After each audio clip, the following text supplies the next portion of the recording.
అనంతావై వేదాహ అంటే 16వ ప్రాకారంలో అనంత వేదాలు ఉంటాయట.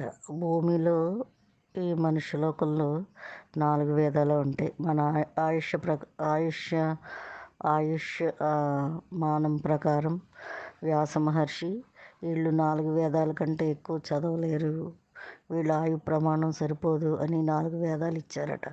కానీ మణిద్వీపంలో ఎవరికి జరామరణాలు ఉండవు, ముసలితనం ఉండదు. అక్కడ అనంతావై వేద అనంత కోటి వేదాలు ఉంటాయట. ఈ ఈ ప్రాకారం 16వ ప్రాకారంలో మహా మరకత మణులతో తయారు చేయబడి ఉంటుందట. ఇది ఆకుపచ్చగా ఉంటుందట.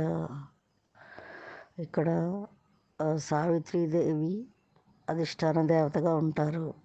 ఇక్కడ బ్రహ్మగారు, సావిత్రి, విష్ణుమూర్తి, బ్రహ్మగారు, గాయత్రి, విష్ణుమూర్తి, సావిత్రి ఉంటారు.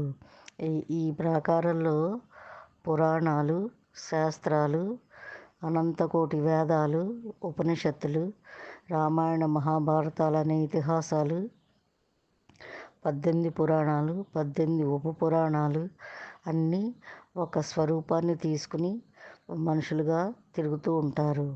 వీళ్ళు అన్ని బ్రహ్మాండాల్లోనికి వెళ్ళి ఎవరెవరికి ఏం కావాలో అన్నీ చూసుకుంటూ ఉంటారు.